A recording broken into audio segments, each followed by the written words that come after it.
রাজবাড়ী জেলার তাফসীরুল কোরআন ফাউন্ডেশনের সম্মানিত সভাপতি, মর্তাগা ফাজিল ডিগ্রি মাদ্রাসার সম্মানিত আরবি প্রভাষক,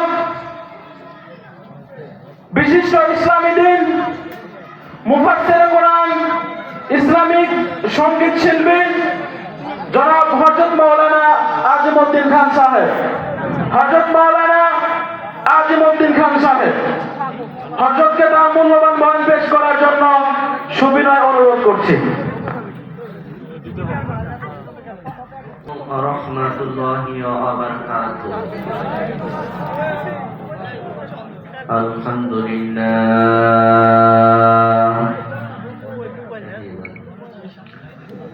আলহামদুলিল্লাহ রাব্বিল আলামিন।